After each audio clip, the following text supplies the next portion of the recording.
예, 어느덧 14번째 이제 마지막 시간입니다. 오늘은 지난주부터 시작된 그런 내용이죠. 책으로는 10장 마지막 장, 과학의 구체적인 내용과 기독교, 그래서 거기 유형학 이런 단어가 붙어 있습니다. 그래서 과학과 기독교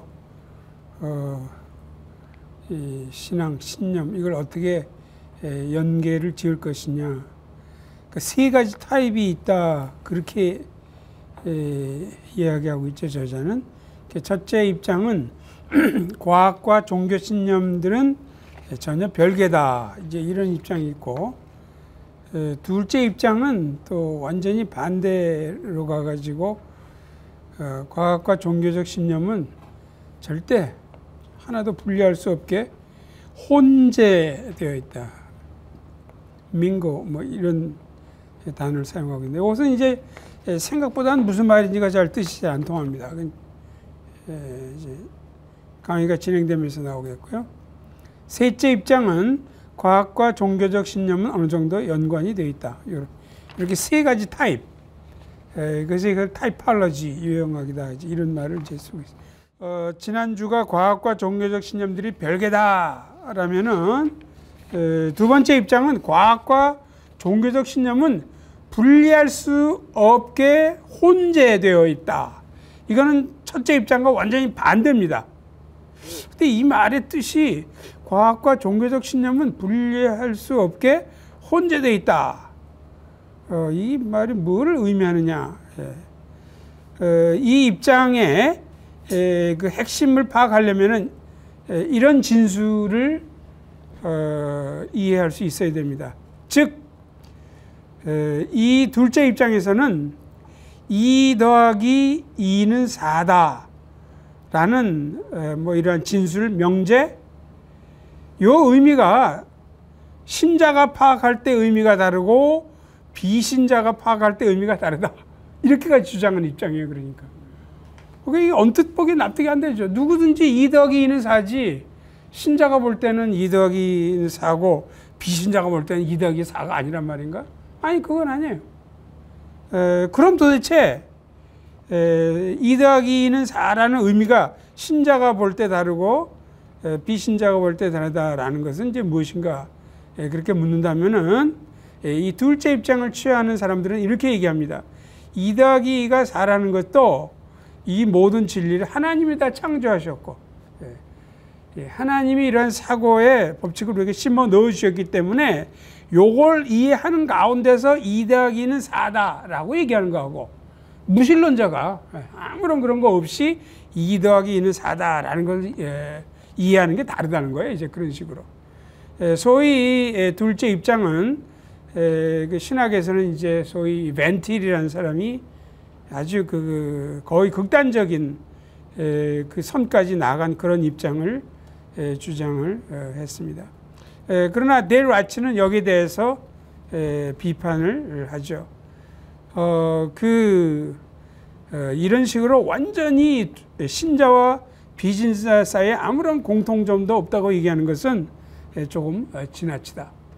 아무리 신자 비신자를 할지라도 서로 그래도 한 실험실에서 커뮤니케이션도 하고 서로 간에 실험도 하고 공통적인 의견도 내고 있고 이런 걸 본다면은 이 입장은 너무 지나치다.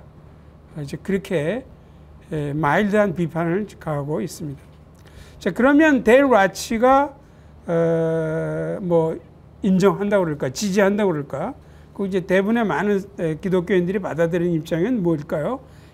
세 번째 타입이죠. 세 번째 입장. 과학과 종교적 신념은 어느 정도 연관이 되어 있다. 어느 정도 연관이 되어 있다. 뭐 정도 차이가 뭐 있겠죠. 그래서 이렇게 연관이 서로 되어 있다고 하는 가운데도 두 가지 종류를 소개를. 하나는 그 이론을 선택하는 여기서는 이제 기독교의 교리와 이러한 과학 뭐 여기선 사실 넓게 보면 인문과학도 포함해서 얘기하는 건데요. 기독교의 교리와 이 과학의 내용과 얼마나 상관성을 갖느냐, 이제 그것을 이야기하는 겁니다. 예를 들어서 그런데 이론 선택을 할 때도 기독교의 상관성을 그저 인문과학에만 국한시키는 이런 입장이 있다. 예를 들면은 인간을 이해할 때 인간이 하나님의 형상으로 창조된 인간이다. 이것은 신학적 교리이기도 하면서 기독교의 교리죠. 그러면서도 인문과학에 어느 정도 영향을 미칠 수가 있다. 그렇게 아주 단순하게 이론을 선택하는 이런 종류가 있는가 하면 아브라함 카이퍼 같은 사람은 이 기독교 교리의 상관성, 즉 딴 학문 분야와 연관을 지어볼 때 그것은 학문 분야에 따라 다르다, 그렇게 얘기를 했어요. 예를 들면 수학이나 논리학은 기독교 신앙과 거의 상관이 없다. 이런 쪽으로 가면은 신자든 비신자든 똑같이 수학을 하고 똑같이 논리학을 한다, 이렇게 얘기할 수 있다는 거예요. 그러니까 그러나 그 물리학이나 화학 쪽으로 가면은 그 연관관계가 조금 더 깊어진다, 조금 더 생기는 것이 있다는 거죠. 생물학으로 그러면 좀 더 영향이 깊어지고, 심리학, 사회학 쪽으로 가면은 기독교의 교리가 미치는 영향이 굉장히 커진다. 이렇게 학문 분야에 따라서 그 연관성의 정도를 설명한 이런 이제 입장도 있습니다. 이것이 이제 저자가 얘기한 이론 선택이라는 항목의 두 종류를 설명하고 있는 거예요. 그 다음에 이제 과학과 종교적 신념이 어느 정도 연관이 되어 있다는 것을 설명하는 또 한 가지 이론이 제한적 상보성입니다. 아까 이 두 가지는 별개다라고 얘기할 때는 엄격한 상보성이 나왔죠.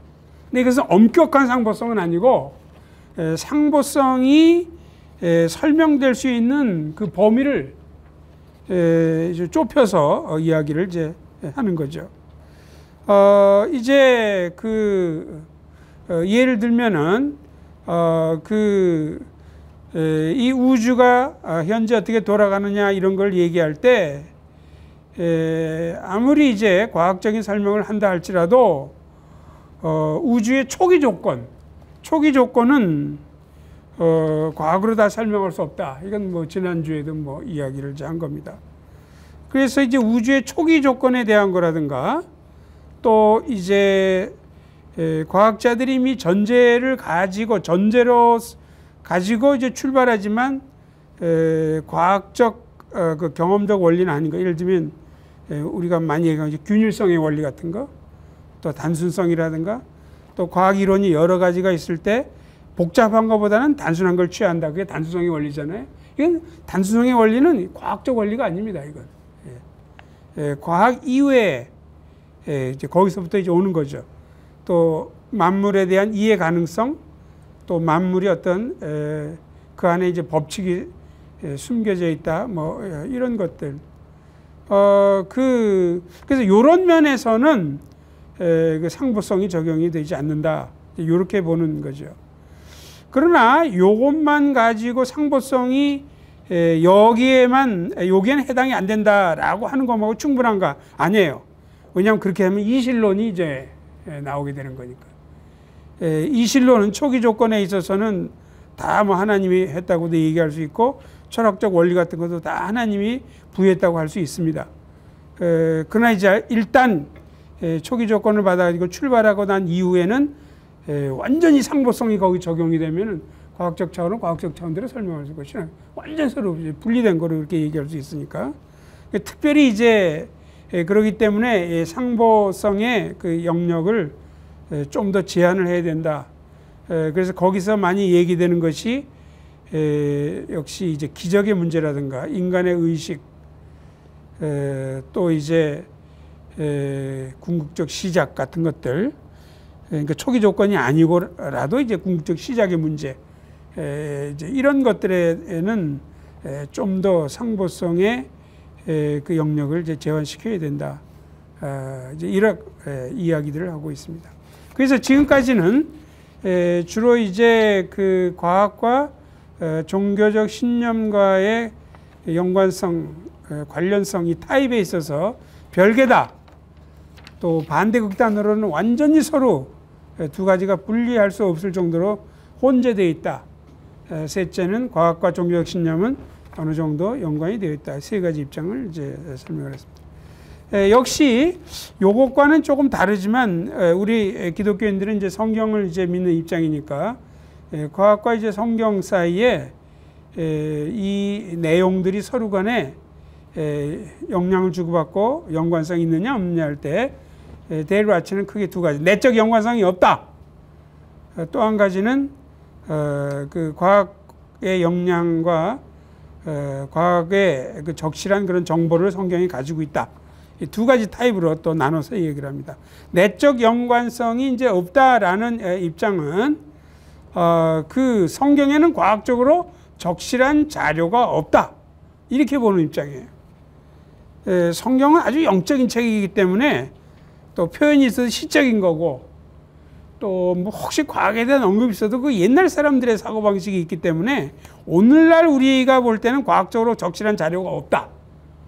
이렇게 이제 이게 내적 연관성이 없다는 입장이에요. 그러니까 또 어떤 사람들은 성경에 과학적으로 적실한 자료가 있을 수는 있어요. 그렇지만 그것을 과학에 끌어들이면 안 된다는 거죠. 그거는 합당하지 않은 짓이라는 거예요. 그래서 아예 자료가 없다고 보든지 있다 할지라도 과학에 끌어들여서는 안 된다. 이 내적 연관성도 그 안에 이제 두 가지 또 세부 입장으로 또 나눠집니다. 대부분의 이제 복음주의적인 그리스도인들은 그러나 내적 연관성이 없다. 이 입장을 취하지 않죠. 대부분의 복음주의자들은 성경은 우리가 추출해낼 수 있는 이 과학적인 어떤 정보를 담고 있다. 이렇게 이제 주장을 하죠. 근데 여기에도 이제 그럼 성경의 그 구절들을 어떻게 해석해야 되느냐. 여기에 또 세 가지 입장이 있습니다. 하나는 될 수 있는 대로 문자적으로 다 이해를 해야 된다. 이런 입장. 아마 주로 이제 우리가 하는 건 창조과학에 해당하는 그런 입장이겠죠. 두 번째는 그 성경을 대체로 이제 문자적으로 이해하긴 해야 되지만 거기서 과학적 진리를 직접 도출하는 것은 좀 조심해야 된다. 과학적 진리가 담겨 있긴 하지만 뭐 은유적이거나 이런 거기 때문에 그래서 이제 데일 라치도 얘기하지만 이런 입장의 사람들이 말하자면 창세기 1장의 요음을 긴 시대로 해석하는 사람들이 주로 이 입장에 이제 해당이 된다.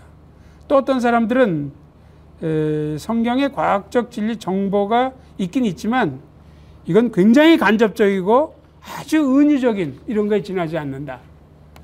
이제 그런 그리스도인들도 있다. 아마 제가 생각할 때는 아마 유신진화론 쪽을 취하는 사람들이 이제 서로 이렇게 완전히 일치하지는 않지만 그래서 성경에 우리가 추출해낼 수 있는 과학적 정보가 있긴 하지만 그 안에도 또 세 갈래가 있는 것을 또 이야기를 하고 있습니다. 자, 이렇게 해서 저자는 이 타이팔러지의 내용을 마치고 있습니다. 예, 수고하셨습니다.